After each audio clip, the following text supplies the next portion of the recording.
Федерация плавания Республики Ингушетия разыгрывает по 12 комплектов медалей и кубков. Спортсмены показывают свое мастерство по 4 видам плавания. Вольный стиль, брас, эстафета и проплыть на спине 50 метров.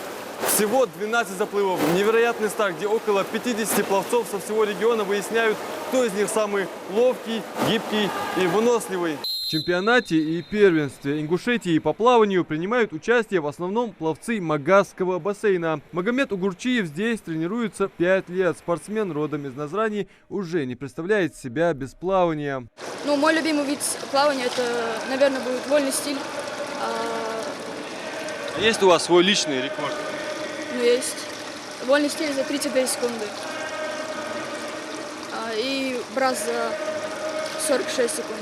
Абдулла Галаев плавает лишь 5 месяцев и уже сумел заявить о себе как о претенденте на участие в первенстве. Выбрал он этот спорт, потому что уверен, плавание успешно совмещает такие понятия, как здоровый образ жизни, искусство и медицину. Неспроста врачи всегда рекомендуют своим пациентам плавание. Для меня я раз плаваю.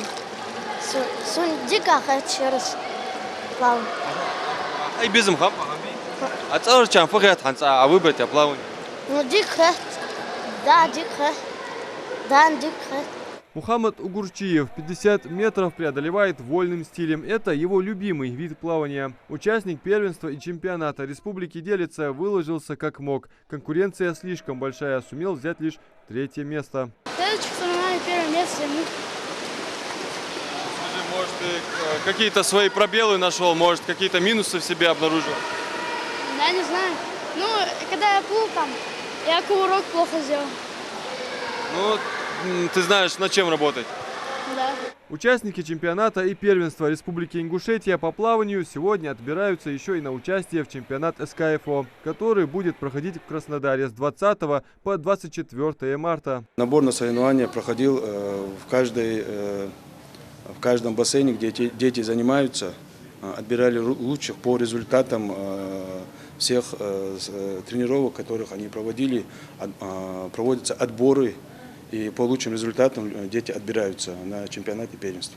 Федерация плавания Республики Ингушетия начала функционировать в 2013 году. Тогда популяризировать среди молодежи этот вид спорта было трудно из-за отсутствия плавательных специализированных бассейнов. Сейчас спортивные объекты есть в Магасе, в сельском поселении Троицкое, Малгобеке, а с недавних пор, благодаря инициативе главы региона Махмуда Али Калиматова, еще и в Горском кадетском корпусе. Федерации надеются, что свой бассейн появится и у них, что даст возможность взращивать своих собственных тренеров и судей. Федерация у нас существует уже давно, но ввиду того, что у нас нет своих бассейнов, где мы могли работать полноценно, на 100% отдаваться своей работе и приглашать хороших тренеров, у нас нет. Поэтому ввиду того, что именно сегодня это мероприятие проводится на базе Ингушского госуниверситета плавательного бассейна. Поэтому, пользуясь случаем, хотелось бы поблагодарить руководство Ингушского госуниверситета за предоставленную возможность провести данное мероприятие в этом бассейне.